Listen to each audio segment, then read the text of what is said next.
చిన్న పనులు చేసుకునే వర్కర్లుగా ₹5 అన్నా క్యాంటీన్లు మీకు ఉపయోగమా కాదా? సార్ నేను ఒక మాట చెప్తున్నా. చెప్పండి. ఇప్పుడు నాకు అంత చెప్పుకునే అంత తీరు లేదు. ఇప్పుడు కనీసం రోడ్డు మీద నడిచే పేదలందరికీ కడుపు నింపేవాడు చంద్రబాబు. ఇప్పుడు అన్నా క్యాంటీన్ తీసేశారు. తీసేసి పోండి రాజన్న మామూలుగా రాజన్న క్యాంటీన్ ఎవరో ఒకళ్ళు పెట్టుకోవాలిగా. ఇప్పుడు పెట్టాలిగా.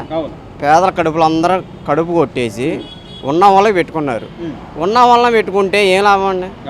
ఇప్పుడు నేను పేదవాడిని, నేను మీ బిడ్డని జగన్మోహన్ రెడ్డి నిజంగా పేదవాడికి ఏం చేశాడు? ఇప్పుడు సరే ఈ పేదవాళ్ళందరికీ కడుపు కొట్టారు, బాగానే ఉంది. ఉన్న వాళ్ళకి ఇచ్చుకున్నారు. ఇప్పుడు వాళ్ళు కష్టపడితేనే వచ్చేది, మేము కష్టపడితేనే వచ్చేది. వాళ్ళకి ఎంత సొమ్ము వస్తుంది, మాకు ఎంత సొమ్ము వస్తుంది? ఒకసారి మీరు ఆలోచించండి. ఇప్పుడు మీ జీతం ఎంత, మా జీతం ఎంత? ఈ గుడివాడ నియోజకవర్గంలో ఈ రోజున అన్నా క్యాంటీన్ ఓపెన్ చేయడం అనేది మీకు ఎలా అనిపిస్తుంది అన్న? అంటే ₹5 భోజనం ఏమండి, ఒక మాట, టిఫిన్ దొరుకుతుంది. ₹5కి కడుపు నిండా అన్నం పెడుతున్నారు, కడుపు నిండా టిఫిన్ చేస్తాం. చాలా మంచిది. బయట అంటే నా 40 తినొచ్చు, 50 తినొచ్చు. ₹100 భోజనం అంటే ₹100 సుమారుగా. భోజనం 100, టిఫిన్కి 50, సుమారు లెక్కేసుకోండి. నువ్వే పక్కన ఉన్నావన్నా, నువ్వు గుడివాడ పక్కన ఒక చిన్న పల్లెటూరు నుంచి ఉన్నావు అనుకుందాం, ఒక 20 కిలోమీటర్లు అనుకుందాం. అక్కడ నుంచి నువ్వు హాస్పిటల్లో ఏదో చూయించుకోవడానికి వచ్చావు, ఆ టైం అవుద్ది. కనీసం ఏదైనా భోజనం చేయాలి అంటే ₹5లో ఇది దొరుకుతుంది అంటే సంతోషమే కదన్నా. చాలా సంతోషం. చిన్న ఆలోచన ఎందుకు చేయలేకపోయారు వైసీపీ నాయకులు? వాళ్ళకి తెలియాలండి. మరి నేను చెప్పాల్సిందేం కాదుగా. నాని గారు ఆయన ఏమైనా చేసాడా పోనీ మీకు? నాని గారి విషయంలో అంటే ఇంతవరకు మంచి పేరు ఉందండి. ఇప్పుడు దీంట్లోకి వచ్చిన కాడి నుంచి చాలా మార్పు వచ్చింది, అది మనం చెప్పలేం. టీడీపీలోకి ఉన్నాక చాలా మేలు ఉంది.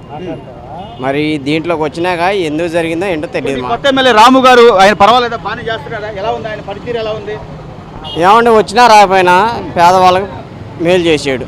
ఆయన వస్తాడన్న మాట పక్కన పెట్టండి, ఇప్పుడు ఊరికైతే మేలు పెట్టాడు. అన్నా క్యాంటీన్లతో ప్రతి సామాన్యుడికి ₹5 భోజనం లేదా ₹5 టిఫిన్ కానీ ఎక్కడైనా దొరికే పరిస్థితి ఉందా?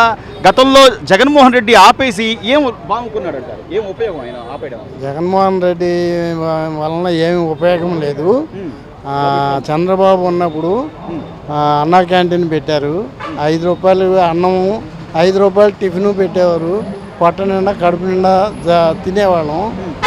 బయట నుంచి వచ్చిన వాళ్ళు కూడా అప్పుడప్పుడు భోజనం టయానికి బయటికి వెళ్ళలేక బయటికి తినాలంటే ₹70, ₹100, ₹80 అవుతుంది భోజనం.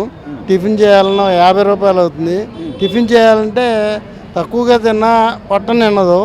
₹5 భోజనం అని గౌక్కుని వచ్చి అన్నా క్యాంటీన్ ఎక్కడ ఉంటే అక్కడ గౌక్కుని లేని వాళ్ళు అందరూ వచ్చి తింటున్నారు.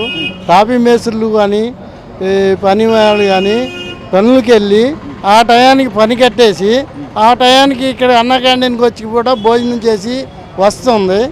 ఆ టయానికి వచ్చి గత 5 ఏళ్లలో అంటే మన జగన్మోహన్ రెడ్డి గారు 5 ఏళ్లలో ఉన్నటువంటి ఈ ఖర్చులు దృష్ట్యా కానీ కందిపప్పు పెరిగింది, బియ్యం పెరిగింది, అన్నీ పెరిగిపోయిన నేపథ్యం. కానీ ఎంత పెరిగినా సరే ₹5కే అందించండి అని చెప్పి చంద్రబాబు నాయుడు గారు చెప్పడం. ఇప్పుడు కందిపప్పు రేటు ₹160, ₹170 ఉంది బయట.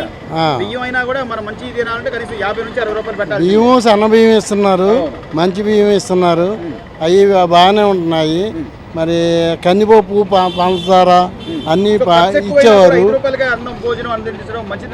మంచి నిర్ణయమే చేసిన మార్పు బాగా కనపడతాను. 100% మార్పు కనపడతాను. జగన్మోహన్ రెడ్డి గారు అసలు రాష్ట్రపతి పాలన కావాలి, మొత్తం అరాచకం అంతా విధ్వంసం చేస్తున్నాడు అని చెప్పి మాట్లాడుతున్నారు కదా. విధ్వంసం చేశారు కదా. ఫ్యాక్టరీలు రాలేదు, మన రాజధాని రాలేదు, అన్నీ వచ్చిన రాజధాని 3 రాజధానులు పెట్టాడు. ఆ 3 రాజధానులు 33 చోట్ల పెట్టినట్టుగా బోళ్ళంత ఖర్చు పెట్టాడు. అన్ని చోట్ల ఖర్చులు పెట్టాడు కానీ రాజధాని అనేది ఒక చోట నిర్ణయం లేదు. ఆ రాజధాని నిర్ణయం ఫ్యాక్టరీల దగ్గర లంచాలు అడిగి ఎక్కువగా కమిషన్ ఇవ్వలేదని ఆ ఫ్యాక్టరీలన్నీ వెనక్కి వెళ్ళిపోయినాయి. ఈరోజు 11 సీట్లకు అందుకే కూర్చోబెట్టారంటారా జనాలు కూడా ఆలోచించి? ఎంత తక్కువ ఎక్కువ వచ్చినా ముఖ్యమంత్రి ఏమంటే పదవిలో ఉన్నాడు, పదవి మార్పింగ్ అంటే అక్కడ కూర్చోబెట్టారు. కానీ ఇప్పుడు నాకు ప్రతిపక్ష హోదా ఇవ్వండి అంటున్నాడు. 11 సీట్లు వచ్చినా నాకు ప్రతిపక్ష హోదా ఇవ్వండి అంటున్నాడు. ఎత్తం తప్పు అసలు. ప్రతిపక్ష హోదా ఇస్తాం అడగటం తప్పు, అసలు ఇస్తాం కూడా తప్పు. ఇచ్చే అవకాశం లేదు. ఇప్పుడు నువ్వు మంచి చేసి ఉంటే నిజంగా నేను ఇంతకుముందు మన ఇండ్ల మీద రాయించుకుని ఆయన స్టిక్కర్లు వేయించుకున్నాడు, నేనే మీ భవిష్యత్తు, నేనే మీ నమ్మకం అని. నిజంగా అంత భవిష్యత్తు అయితే ఆయనకు 11 సీట్లు ఎందుకు వచ్చినాయి అంటారు? ప్రజలు ఆలోచించలేదా? ఆలోచించి ఓటేశారు. ఆలోచించి అప్పులు పాలు చేశాడు, దేశాన్ని ముంచేశాడు, రాష్ట్రాన్ని మొత్తం. కొన్ని చోట్లు అన్ని తాకట్లు పెట్టాడు.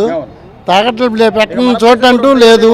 మన టిప్కో ఇళ్ళకు కూడా తాకట్టు పెట్టేసేవాడు. ఇంకా ఉంటే టిప్కో ఇళ్ళకు కూడా డబ్బులు అనేది అవసరం లేదని అన్నారు. మళ్ళీ కట్టమని సంతకాలు చేసుకున్నాడు. సంతకాలు చేసుకుని నెలకి చంద్రబాబు ఉన్నప్పుడు 2000 కాడికి కట్టుకోండి, ఇంటి ఎత్తి కట్టినట్టు అన్నారు. ఈయన 4000 కడుతున్నావు. ఇప్పుడు టిప్కో ఇళ్ళకి డబుల్ బెడ్రూము 500 ఇచ్చిన వాళ్ళకి 500 ఇచ్చిన వాళ్ళకి నీళ్లు కూడా లేవు. 500 ఏళ్ళకి నీళ్లు కూడా రావట్లేదు. డబుల్ బెడ్రూమ్ వాళ్ళకి కూడా కొన్ని చోట్ల నీళ్లు లేవు. కరెంటు చాలా చోట్ల. ఇక నుంచి అయితే బాగుంటుంది అనుకుంటున్నారా? ప్రభుత్వం చూసిన తర్వాత చంద్రబాబు నాయుడు చేసింది చాలా మంచి పని చేసి. అన్నా క్యాంటీన్ అమ్మ, మీలాంటి సాధారణ మనుషులకి 5 రూపాయలు ఇచ్చి ఒక ముద్ద భోజనం చేయడం మంచిదేనంటారా? మంచిదే. మీరు తెలుసు, మీరు మహిళ కాబట్టి మీకు ఇంట్లో అసలు ఎంత ఖర్చు అవుద్ది? ఒక కందిపప్పు కానీ బియ్యం కానీ సుమారు ఎంత ఉంటుందమ్మా? సుమారు 100 రూపాయలు ఏందో ఒక మగవాడికి భోజనం రాదు. అలాంటిది 5 రూపాయలకి భోజనం పెడుతున్నాడంటే మంచిదే కదండి. మరి ఈ 5 రూపాయల భోజనాన్ని ఎందుకు ఆపాడు జగన్మోహన్ రెడ్డి? పోనీ ఏం బాగున్నాడు అంటారు జగన్మోహన్ రెడ్డి గారు? ఇది ఆపేసి ఏం బాగున్నాడు? నష్టపోయాడుగా, అన్నిటికీ నష్టపోయిన డబ్బులు ఇచ్చా అంటున్నాడు ఆయన. డబ్బులు ఇచ్చాడు కాబట్టి తొందరగా చెడిపోయాడు. డబ్బులు ఇవ్వలేదు చంద్రబాబు వస్తే రోడ్లు అన్నీ బాగుపడతాయని తెలిసే ఓటేసాం అందరం. రోడ్లు, కాలువలు, మనుషులకు కావాల్సిన అవసరాలని ఆయనకి తెలుసు. ఆయనకి ఏం తెలిసింది? డబ్బులు పంచితే అంతా ఏపుంటారు అనుకున్నాడు. ఆ ఏపుంటారా జనం? ఉండరు కదండి. డబ్బుకే నమ్మరు, డబ్బుకే ఓటేయరు. మనిషిలో నమ్మకం ఉంటేనే ఓటు. మరి ఇంత చిన్న లాజిక్ తెలియకుండా జగన్మోహన్ రెడ్డి గారు నమ్మి ఓట్లు వేసిన ప్రజల్ని ఇంకా మోసం చేసే విధంగా అసలు 2 నెలల్లో అరాచకం జరుగుతుంది, అసలు పరిపాలనే బాగాలేదని చెప్తున్నాడు. నమ్ముతారా జనాలు? ఇంకా అప్పుడే పరిపాలలేదు. ఇంకెక్కి 2 నెలలు అవ్వలేదు. ఈయన 5 సంవత్సరాలు ఏం చేశాడు? డబ్బులు పంచాడు. అంతవరకే డబ్బులు పంచే అప్పులు పాలు చేసి రాష్ట్రం అంతా అప్పులు పాలు. ఎప్పుడు కట్టలా. కట్టెత్తున్నాడుగా, ఇప్పుడు కట్టెత్తున్నాడుగా. మంచినీళ్ళకి పన్ను, చెత్తకు పన్ను, అన్నిటికీ పన్ను వేస్తున్నాడు.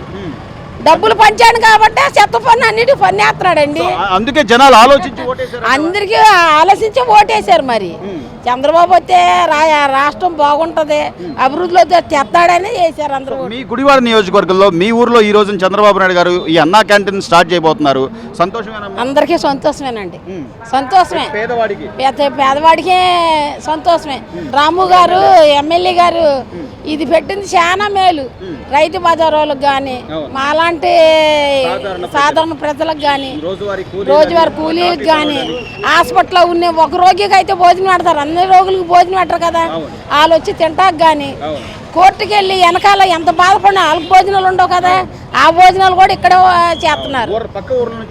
వచ్చి ఎంతో బాధపడుతున్నారు. 100 రూపాయలు అందరికీ ఉపయోగమే. చంద్రబాబు నాయుడు ఏ నిర్ణయం తీసుకున్నా అది ప్రజలకు ఉపయోగపడే. ప్రజలకు ఉపయోగం అనే ఇప్పుడు 4వ సారి గెలిచాడు.